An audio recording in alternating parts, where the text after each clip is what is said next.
एक ऐसी टीचर है जो देखने में स्टूडेंट के जैसी लगती है और वो लाखों ऐसे लोगों को ट्रेन कर रही हैं जो टीचर्स बनना चाहते हैं। इतनी कम एज में जो वो काम कर रही हैं वो हम सब के लिए, यानी आप लोगों के लिए, मेरे लिए, पूरी दुनिया के लिए एक बहुत बड़ी इंस्पिरेशन है। Let's give an energetic and warm welcome to the one and only Himanshi Singh.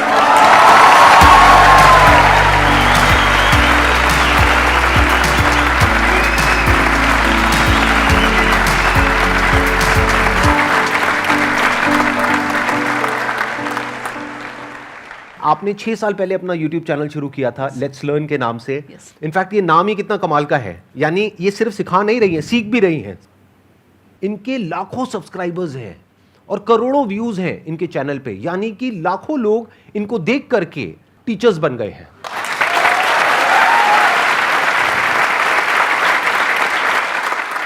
Thank you sir for having me here. और मैं 2-3 बातें हैं जो कहना चाहूँगी आपको।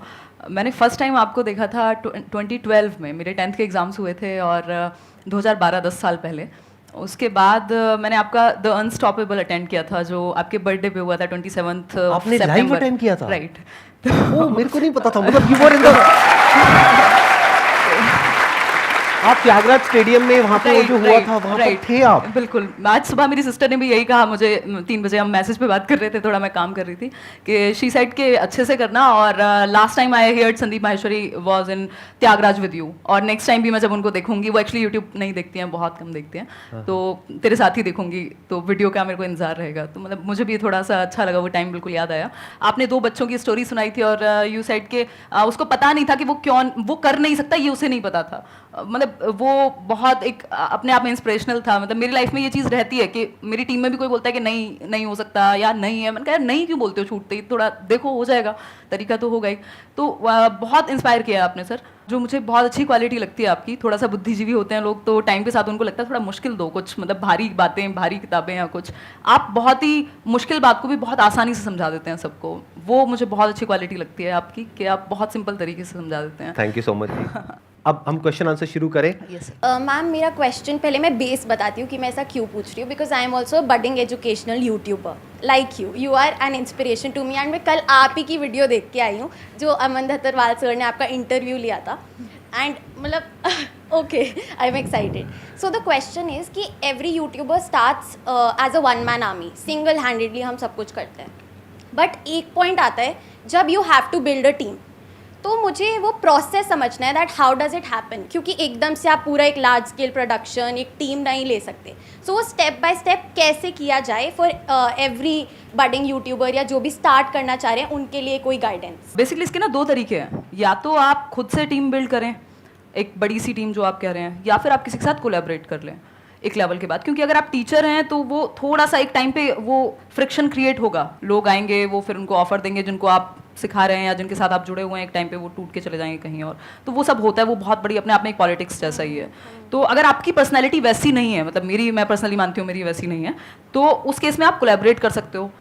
बाकी इंडिविजुअली बहुत कुछ किया जा सकता है। मुझे याद है 1.5 मिलियन तक भी मैं इवन टाइप भी खुद कर रही थी क्वेश्चंस, जबकि उस टाइम पे वीडियोस की भी ज़्यादा नंबर ऑफ वीडियोस बनते थे, तो अकेले भी बहुत कुछ किया जा सकता है। बट हाँ, एक टाइम के बाद आपको टीम बिल्ड करनी ही पड़ेगी। अभी भी ज़्यादा बड़ी टीम मेरी पर्सनल लेवल पे नहीं है, क्योंकि मैं शेयर होल्डर हूँ एक कंपनी में, तो वो या तो डेलीगेट होती हैं चीज़ें या फिर मैं खुद कर लेती हूँ। और इसका फ़ायदा है क्योंकि मैंने एक चीज़ खुद से स्क्रैच से की है, तो अभी भी जैसे मेरी टीम में भी कोई नया इंसान आया, वो कहेगा दीदी ये नहीं होगा, ऐसे नहीं होगा, मैंने कहा यार कैसे नहीं होगा, मतलब करके देखो ना, मुझे पता है कि कैसे चीज़ें बिल्ड हुई हैं। इन्होंने एक बहुत अच्छी बात कही है कि क्या होता है कि जब आप खुद एक काम को कर लेते हैं ना, जैसे इन्होंने 1.5 मिलियन तक खुद सब कुछ किया, तो अब अगर ये आगे टीम बिल्ड करेंगी तो उनसे अच्छे से काम करवा सकती है। और जब वो काम एक लेवल पे आ जाए जब आप उसको खुद नहीं संभाल पा रहे हैं, तब आप टीम को इन्वॉल्व कर सकते हैं और उनके लिए भी एक विन विन सिचुएशन क्रिएट कर सकते हैं, ताकि वो रिटेन भी हो, नहीं तो वो छोड़ करके चले जाएंगे। और प्लस आपको खुद को आता होगा तो उनको ये भी लगेगा कि उनको आपसे भी कुछ सीखने को मिल रहा है। जैसे आई एम श्योर इनके साथ में जो भी टीम मेंबर्स जुड़े होंगे उनको ये फीलिंग आती होगी कि हमको कितना कुछ सीखने को मिल रहा है यहाँ पे रोज, इनसे कुछ नया नया। तो ये एक बहुत बड़ी मोटिवेशन होती है। सिर्फ पैसे से आप किसी को नहीं रोक सकते हैं, उसकी ग्रोथ भी होनी चाहिए। वो ग्रोथ तब हो पाएगी जब आपकी खुद की ग्रोथ एक लेवल पे हो चुकी होगी।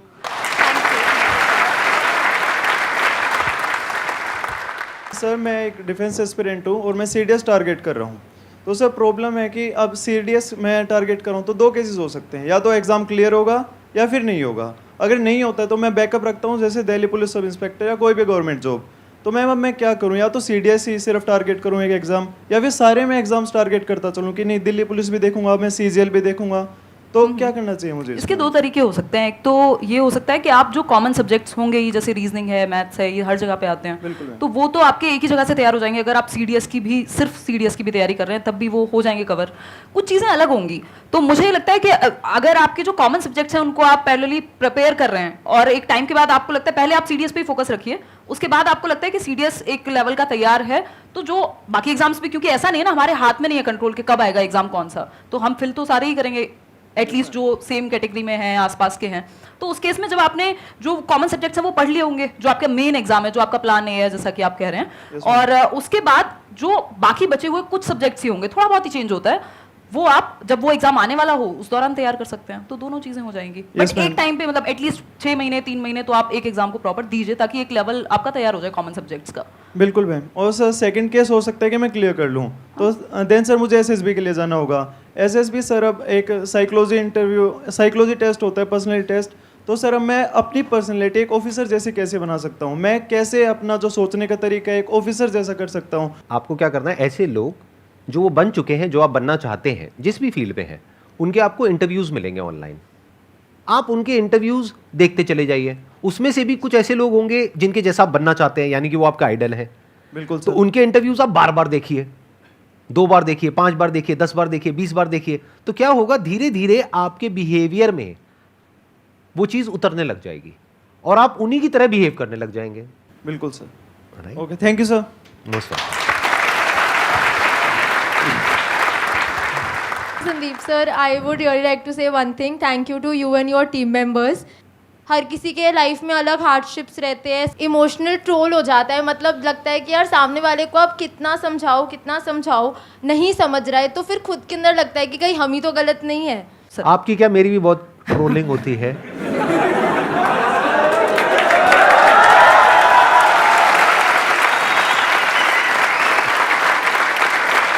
मेरा सिंपल सा इसमें आंसर ये है, लाइफ में हमसे गलती हो जाती है तो हाथ जोड़ करके सामने वाले से माफ़ी मांगो। अगर वो माफ़ कर दे तो बहुत बढ़िया है, अगर नहीं करता है तो आप खुद को माफ़ करो। खुद को कभी ब्लेम मत करो। माफ़ी मांगने से आप छोटे नहीं हो जाओगे, लेकिन खुद को ब्लेम नहीं करना है, क्योंकि गलती इंसान से होती है। हो गई आपसे गलती, यानी आपने कुछ करने की कोशिश करी और लोग आपको उल्टा बोल रहे हैं, तो आपको क्या करना है, ऐसे में आप कुछ मत बोलो किसी को भी, अपने काम को बोलने दो। अगर आपकी नीयत साफ है और आप अपने काम पे फोकस करते हो, और एक दिन ऐसा आता है जब आपका काम बोलने लग जाता है, तो अपने आप ही वो लोग जो आपको उल्टा बोल रहे हैं वो बोलना बंद कर देंगे। वो कब तक बोलेंगे? कभी तो सच सामने आएगा ना। एकदम। Thank you sir, thank you ma'am, thank you. मेरे जो पेरेंट्स हैं वो चाहते थे कि मैं गवर्नमेंट जॉब करूं, लेकिन मैं साइड बाय साइड अपना कंटेंट क्रिएशन का काम कर रही थी 1.5 साल से। लेकिन अब ऐसा पॉइंट आ गया है कि मैं उनको अब बताना चाह रही हूँ कि अब ये मैं करना चाहती हूँ। तो इसके अंदर पहली प्रॉब्लम यह है कि कन्विंस तो मैं जैसे तैसे कर दूँगी, लेकिन मुझे ये रिग्रेट आ रहा है कि उनकी मैं मतलब विशेज़ पूरी नहीं कर पा रही, तो उसका क्या करूँ? ये सिचुएशन ना मतलब मुझे भी फेस करनी पड़ी थी एक टाइम में। मेरे फैमिली में सब टीचर्स ही हैं, गवर्नमेंट जॉब का पूरा है हल्ला एक तरह से। तो अभी आप किस स्टेज पे हैं ये उस पर भी डिपेंड करेगा कि आप अभी कैसे देख रहे हैं, आपको आगे तक का फ्यूचर कितना नज़र आ रहा है और कितना कॉन्फिडेंस है कि इस चीज़ में मतलब कर लोगे। देखो इसमें 2 सिचुएशन हो सकती हैं। एक सिचुएशन ऐसी हो सकती है कि मैंने एक टाइम पे पापा को बोल दिया था कि मुझसे होगी नहीं जॉब ना, मैं 6 घंटे में खुश नहीं हो पाऊंगी, मतलब मैं कर ही नहीं पाऊंगी, मेरा दिमाग इतना एक्टिव रहता है अब कि मैं शायद वो उतनी शांत लाइफ नहीं हो पाएगी। तो या तो आपको अंदर से ये चीज़ लग रही हो कि यार यही करना है अब, तो मतलब आप जी भी नहीं पा रहे हो, मतलब आपको वो है अंदर से कि एग्जाम आ रहा है बट आपका ध्यान उस चीज़ पे जो आप कर रहे हो एग्जैक्टली। तो अगर वो उस लेवल का है तो फिर तो देखो कन्विंस कर ही लेना चाहिए, और उनको बोल भी सकते हो 1-2 साल का टाइम ले सकते हो। इसी लेवल का है, इसलिए कॉन्फिडेंस से कर लूँगी। बिल्कुल, जब है तो फिर तो करके देख लो। और दूसरा टाइम है, 1-2 साल में कौन सा दुनिया खत्म हो जाएगी, मतलब आप कर सकते हो बात। तो घर पे बात करो, थोड़ा सा थोड़े दिन रहेगी, वो रहता है सब जगह पे रहता है। और मतलब मैं वैसे कहती थी अपने दोस्तों में एक टाइम पे कि यार पैशन ना आपको समझ आता है, थोड़ा बहुत उनको आ जाएगा, बट उनको ना वो बाहरी मटेरियलिस्टिक चीज़ें या सोसाइटी की अगर हम बात कर रहे हैं या पेरेंट्स की भी कुछ हद तक, क्योंकि उनको आपकी सिक्योरिटी चाहिए, उनको ऐसा नहीं है कि आपसे कोई बहुत बड़ा पैसा चाहिए या कुछ, तो वो टाइम के साथ आ जाएगा अपने आप, फिर वो चीज़ अपने आप ही आपकी साइड लाइन हो जाएगी, आप खुद ही उनको भी आंसर मिल जाएगा। और इवन लास्ट ईयर भी आई थिंक वैकेंसी आई थी, तो मेरी मम्मी कह रही थी कि फॉर्म फिल कर दे, मैंने कहा मम्मी कैसी बातें करती हो और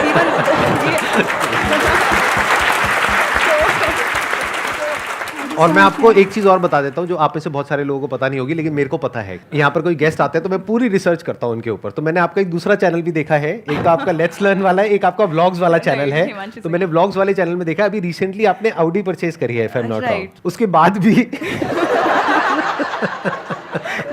आप समझ पा रहे हैं ना? हाँ, तो इसलिए थोड़ा रिलैक्स रहिए, घर वालों को धीरे धीरे समझ आएगा। जब आपके पास 2-4 प्राइवेट जेट आ जाएंगे तब हो सकता है वो आपको भूलना बंद कर देंगे। तब तक सुनते रहिए, आराम से सुनते रहिए। साइड में आप तो है मोटिवेट करने को, जब साइड में मैं तो हुई, मैं तो साइड में ही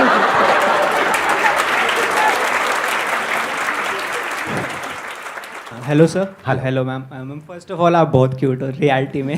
थैंक यू मैम एक्चुअली मेरा सीटेट से कोई लेना देना नहीं है, मेरा कुछ नहीं, मैं सिविल सर्विस एस्पिरेंट हूँ और एलएलबी कर रहा हूँ साथ में, बट स्टिल मैं आपकी सारी वीडियोस देखता हूँ, संडे वार्ता से लेके व्लॉग्स वगैरह सब, मैम बहुत इंस्पिरेशन लगता है। मैम एक्चुअली मेरा क्वेश्चन ये था कि मैं सिविल सर्विस की प्रिपरेशन कर रहा हूँ, फर्स्ट अटैम्प्ट दे भी चुका हूँ बट नहीं हुआ था क्लियर, फिर साथ में मैंने एलएलबी ले लिया DU से, तो मेरे को लगा था कि मतलब बिजी रहना है, अपने आप को बिजी रखना है, नॉलेज गेन करनी है, तो मैंने इतनी चीज़ें मतलब ऐसे वो कर लिया, एक रायता फैला ऐसे कह सकते हैं, रायता सा फैल गया है, बट अब वो फोकस नहीं हो पाता है, वही इंस्टाग्राम पे रील स्क्रॉल कर रहे हैं। बेसिकली अगर वो मोटिवेशन कहा भी जाता है, जैसे मैं एजुकेशनल साइकोलॉजी भी डिस्कस करती हूँ कि नीड से आता है, तो अगर आपकी नीड वो वाली सच में बड़ी है तो आप तरीके ढूंढ लेंगे, वो मैनेज कर लेंगे। मतलब ऐसा नहीं है कि नहीं हो सकता या किया नहीं है लोगों ने। मेरे खुद के कुछ फ्रेंड्स हैं जिन लोगों ने सेम जो आप बता रहे हैं वही सिनेरियो रहा है, हालांकि इंडिविजुअल डिफरेंसेस हैं, कंपेयर नहीं कर सकते, बट ऐसा नहीं है कि नहीं किया जा सकता।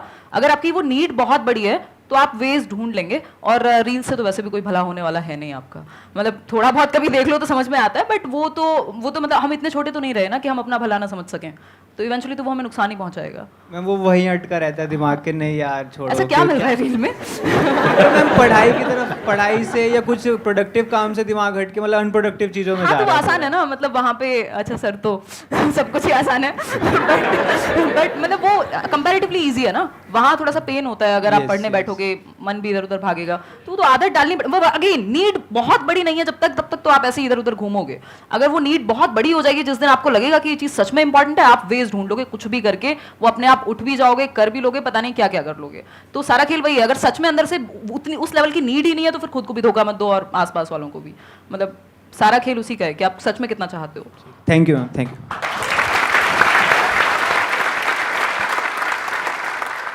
मेरे साथ ये हैबिट है एक तरफ से कि मैं अगर कोई पर्टिकुलर डेस्टिनेशन पे हूँ, कोई जॉब अगर मैं कर रही हूँ, कोई मैं डेजिग्नेशन कर रही हूँ अभी, तो मैं उसको ना ज़्यादा देर तक मैं कैरी नहीं कर पाती, मेरा इंटरेस्ट ख़त्म हो जाता है बहुत ही ज़्यादा जल्दी। जो कि मेरे फ्रेंड्स कहते हैं तुझे चीज़ों को कैरी करना चाहिए, और मेरे पेरेंट्स भी इस चीज़ को लेकर मुझे काफ़ी कहते हैं तेरा काफ़ी रिसेंटली मैंने भी CA के लिए अटैम्प्ट किया था, फिर मेरा दिमाग मतलब हट गया, वहाँ से प्रॉपर डाइवर्ट हो गया, फिर मैंने कस्टमर सपोर्ट ज्वाइन कर लिया, तो मेरा इंटरेस्ट बहुत जल्दी लॉस हो जाता है, और इसकी वजह से मुझे काफ़ी ज़्यादा प्रॉब्लम्स भी फेस करनी पड़ रही है, क्योंकि मेरा करियर एक तरफ से रुक गया है, हर जगह मैंने हाथ मार लिया और कुछ भी नहीं है मेरे पास अभी। तो मुझे ये एक तरफ से मुझे जानना है कि मीन्स एक जगह पर कैसे रुके। तो ये सर से क्वेश्चन था कि मुझसे था? मैम आप दोनों से ही है क्वेश्चन। अच्छा, आप ये कह रहे हैं कि एक जगह पे टिक नहीं पा रहे हैं, बट मुझे लगता है कि अगर आप सच में काम कर रहे हो, मतलब जो भी आप अलग अलग जॉब्स कर रहे हो, अगर वहाँ सच में एक्सपीरियंस ले पा रहे हो और ईमानदारी से वो चीज़ कर रहे हो, सीखने को मिल रहा होगा बहुत कुछ, तो नुकसान नहीं है उस चीज़ में। मतलब कई बार हमें क्या चाहिए, हमें सारे आंसर्स पहले से चाहिए, बिल्कुल सेट होना चाहिए, स्क्रिप्ट थोड़े ना है, मतलब जिंदगी है, थोड़ा बहुत तो इधर उधर जाएगी। तो अगर आप सच में काम कर रहे हो, चिंता तब होनी चाहिए। अभी मेरे पास एक टीम मेंबर हैं, तो वो कल परसों कहने लगे कि दीदी मुझे ना इस बात की टेंशन हो रही है, किसी ने मेरे से पूछ लिया कि फ्यूचर का क्या है या क्या सोचा है। तो मैंने कहा तुम्हें इस बात की टेंशन क्यों है? टेंशन उन लोगों को होनी चाहिए जो कुछ नहीं कर रहे हैं। तुम यार मेरे सामने बैठे हुए हो, मेहनत करते हो, इतने मेहनती हो, 4 चीजें सीखते हो, फिर किस बात की टेंशन है? ग्रोथ तो हो ही रही है ना। तो जब कुछ ना कुछ कर ही रहे हो तो फिर नुकसान तो नहीं होने वाला, एटलीस्ट कुछ ना कुछ तो कर ही लोगे, मतलब वो सीख तो रहे हो ना एटलीस्ट। तो वो सीखना इंपॉर्टेंट है। अगर आपको अभी नहीं मिल रहा जवाब के एग्जैक्टली क्या करना है, मिल जाएगा, बट प्रोडक्टिव अगर आप हो, सच में कुछ कर रहे हो मेहनत से, तो इवेंचुअली सही दिशा ही होगी। ऐसा नहीं है कि कोई कि मतलब आप गलत जगह पे जा रहे हो। वो प्रॉब्लम तब है जब आप बैठ के डे ड्रीमिंग कर रहे हो। अनटिल अनलेस आप काम कर रहे हो तो फिर तो कुछ ना कुछ तो सीख ही रहे हो। एक है कि मैं क्या करना चाहता हूं या चाहती हूं, एक है प्रैक्टिकली आपको ये देखना होगा कि आप किस काम में एक्चुअल में अच्छे हो। जैसे अभी आपने बोला कस्टमर सपोर्ट डिवीजन में आप हो, तो कस्टमर सपोर्ट से क्या कनेक्ट होता है? सेल्स। और सेल्स में इतना पोटेंशियल है जिसकी कोई हद नहीं है। हो सकता है मैं आपसे पूछूंगा आप क्या करना चाहते हैं, आप कहेंगे मैं सिंगर बनना चाहती हूँ, मैं डांसर बनना चाहती हूँ, मैं ये बनना चाहती हूँ, मैं वो बनना चाहती हूँ। उसको छोड़ दीजिए। आप ये देखिए कि आप एक्चुअल में किस काम को करने में अच्छे हैं, जहां पे आपको रिजल्ट अच्छा मिलता है, जहां पे आपको एप्रिसिएशन मिलता है, जहां पे आपको ये लगता है कि हाँ मैं इस काम को कर सकती हूं। जो अभी आपने बोला मैं उसी पॉइंट को आगे बिल्ड कर रहा हूं, that could be customer support. तो अब आप इससे एक रिलेटेड लाइन है, दैट इज सेल्स। सेल्स से रिलेटेड लाखों बुक्स हैं, उसमें से जो कुछ कमाल की बुक्स हैं उसको आप पढ़ना शुरू कर देते हैं, तो ऑटोमेटिकली आपका जो दिमाग है वो सेल्स में आगे बढ़ता चला जाएगा। तो उसके लिए आपको क्या करना है, अपना पूरा फोकस डाला सपोर्ट को समझने में। आपने बोल तो दिया सपोर्ट, कस्टमर सपोर्ट, ये कोई छोटी चीज नहीं है। एक कंपनी के लिए कस्टमर से इंपॉर्टेंट कुछ नहीं है। अगर कस्टमर कंपनी को छोड़ देगा तो कंपनी बंद। तो customer support is very very important department, जिसको हम कई बार छोटा समझ लेते हैं। हमें लगता है I am in customer support. नहीं, it is not a small department. तो आप पहले समझिए कस्टमर सपोर्ट क्या होता है। अभी तो आप बाई चांस उस फील्ड में चले गए हैं, आपने कहीं अप्लाई किया, आपको जॉब मिल गई, but you are not an expert in that field. आप ये नहीं कह सकते कि मैं दुनिया की बेस्ट कस्टमर सपोर्ट एग्जीक्यूटिव्स है उसमें से एक हूं, कि अगर मेरे पास में कोई कस्टमर आता है डील करने के लिए, चाहे 1-on-1, चाहे ऑनलाइन, चाहे कैसे भी, I can convert that customer. ये कॉन्फिडेंस अभी आप में नहीं होगा। तो अगर ये कॉन्फिडेंस आप डेवलप कर पाए, अपनी स्किल्स को अपग्रेड कर पाए, सीख पाए और अपने आप को ऐसा बना पाए कि जो कंपनीज हैं वो आपको रिक्रूट करना चाहें बेस्ड अपॉन रिजल्ट्स।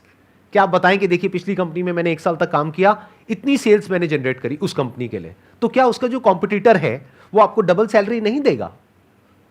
उसको नहीं दिखेगा कि वो कितना कमाएगा आपको पैसा दे करके। वो पैसा दे करके आप पे एहसान नहीं कर रहा है, वो अपनी कैलकुलेशंस करेगा।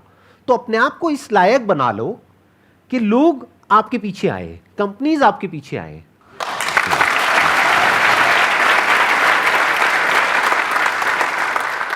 Ma'am, as you said that you used to live near a village type area and you started at a very young age. Right. So I want you to share the both supportive and unsupportive sides of the society. जो आपका ये question है कि supportive और unsupportive, जैसे ही हम जो traditional ways नहीं हैं, जो थोड़ा सा हटके हैं, आउट ऑफ द बॉक्स चीज़ें हैं या अभी उतना कॉमन नहीं है, उन चीज़ों में जाते हैं तो कई बार लोगों को समझ ही नहीं आता। इवन मैं अभी कुछ टाइम पहले अपनी नानी से मिलने गई थी, तो वो 90+ ईयर्स की हैं, तो मुझे पता नहीं कितना टाइम लगा उनको समझाने में कि मैं क्या करती हूँ, और उनको कितना ही समझ आया होगा अभी भी मुझे पता नहीं है।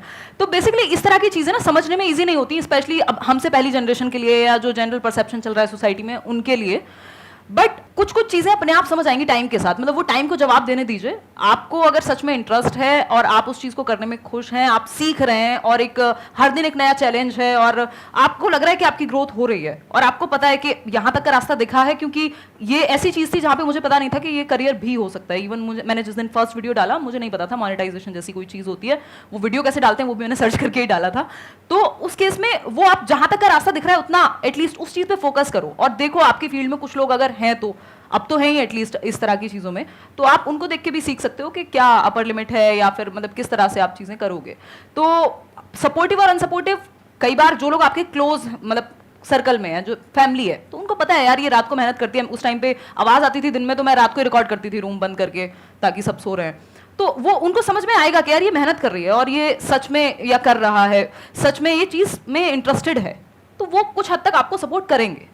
दूसरी चीज़ ना सपोर्ट करने की रही, तो आपको सबका सपोर्ट फर्स्ट डे या डे 1 पे क्यों चाहिए? मतलब जरूरी नहीं ना, ज़्यादा लोग नहीं चाहिए होते, 1-2 लोग भी अगर आपको लगता है कि समझ रहे हैं तो ठीक है, उतना इनफ है। आप करते जाइए, ज़्यादा समझाने की कोशिश मत कीजिए सबको, उसमें आप ही कंफ्यूज होंगे और परेशान भी होंगे जब लोग सपोर्ट नहीं करेंगे। तो मेरे साथ भी वही हुआ है कि मैंने एट टाइम्स, जहाँ पे मेरी बुक आई 2019 में फर्स्ट बुक, तो मेरे फादर बहुत खुश हुए और अभी तो वो नहीं है इस दुनिया में, बट वो सच में बहुत खुश हुए क्योंकि बुक उनको समझ में आसानी से आती थी। बुक मतलब सबको पता है कि भाई बुक लिखनी होती है, मेहनत होती है, ये वो, तो उनको वो चीज़ बहुत अच्छे से समझ में आई, उन्होंने और बहुत अच्छे से सपोर्ट किया। उससे पहले शायद उनको लगता होगा कि यार ठीक है टाइम पास के लिए मान लो, या फिर चलो इसकी कम्युनिकेशन स्किल्स डेवलप हो रही है, मेरे भाई ने कभी दिखा दिया उनको वीडियो। तो वो सपोर्टिव अनसपोर्टिव दोनों चीज़ें रहेंगी, बट आपको फोकस काम पे ही रखना है।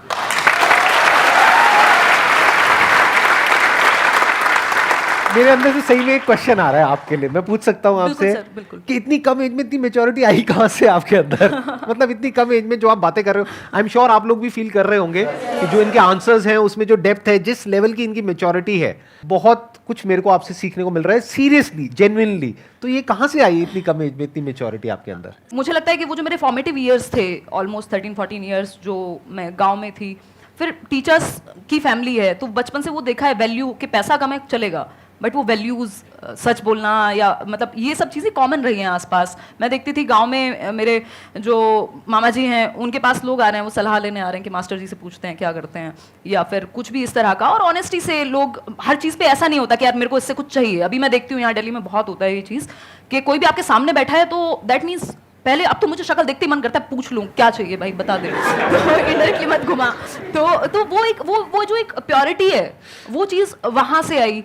फिर फादर भी हमेशा उसी तरह की बात, फैमिली बहुत ज्यादा मैटर करती है मतलब इस चीज में मेरे ये। और दूसरा जो एक्सपीरियंसेस रहे हैं अलग अलग तरह के, क्या ये जो आपने स्क्रैच से अपना ये शुरू किया और अपना ये पाथ बनाया और 6 साल में जो कुछ भी किया, उसने भी एक बहुत बड़ा रोल प्ले किया होगा सर? उसने क्योंकि वहाँ पे आपने ये बहुत कुछ सीखा होगा वहाँ बिल्कुल से। सर, बिल्कुल ये बात आप सही कह रहे हैं कि मतलब मैं अभी एक टेड टॉक भी हुई थी तो मैं वही कह रही थी, टाइटल था कि why not to become a millionaire, and I am saying this after becoming a millionaire myself. तो मैंने ये कहा था कि आप मिलियनेयर इसलिए मत बनिए, पैसे में प्रॉब्लम नहीं है, आप भी कहते हैं, ये मैंने आपके सेशंस में भी देखा है कि पैसे में प्रॉब्लम नहीं है, आप पैसे को यूज कीजिए, जो करना है करिए, खुश रहिए, उसको एंजॉय करिए, बट इसलिए मिलियनेयर मत बनिए क्योंकि सबने कहा है कि हसल करनी होती है, पैसा बहुत अच्छी चीज है और पता नहीं ये हो जाएगा, उसके बिना आप प्रूव नहीं कर पाएंगे, उसके बिना आप इंसान ही नहीं है, मतलब आप काम के ही नहीं है अगर आप पैसा नहीं कमा रहे, आप अच्छी पोस्ट पे नहीं है, आपकी लोग मतलब वाहवाही नहीं हो रही है सोशली, इसलिए पैसा मत कमाइए। पैसा इसलिए कमाइए या फिर कुछ भी करिए इसलिए करिए क्योंकि आप वहां तक पहुंचते पहुंचते जो बन जाएंगे वो इतनी वैल्यूएबल चीज है, आपकी डिसीजन मेकिंग, आपकी रिस्क टेकिंग। बेसिकली आप बिजनेस या कोई भी काम जब रिस्क टेकिंग, मतलब जो भी ऐसा काम है जो थोड़ा सा पाथ से हटके है, जो नॉर्मल ट्रेडिशन से हटके है, वहां पे आप लाइफ सीखते हैं। मतलब बिजनेस क्या है, लाइफ के जैसा है, जो मुझे समझ में आया है, या कोई भी नया काम जिसमें इम्परमानेंस है, कभी भी खत्म हो सकता है, लाइफ भी कभी भी खत्म हो सकती है। दूसरा, रिस्क लेना ही पड़ेगा आपको, आपकी जो स्टेबिलिटी है, मतलब जैसे लाइफ चलती है वैसे ही कुछ भी आप नया करते हैं तो वो वैसा ही है, आप जिंदगी सीख रहे हैं, अगर आप काम सीख रहे हैं, कुछ भी काम कर रहे हैं, तो वो बहुत कुछ सिखाया है मुझे। तो इसलिए मतलब पैसा कमाइए या अच्छा काम करिए, कुछ भी करिए, इसलिए कि आप वो जो बन जाएंगे वहां तक पहुंचते पहुंचते, वो उसकी वैल्यू मतलब पैसे में तो नहीं रहेगी एटलीस्ट। तो दैट्स व्हाट आई फील।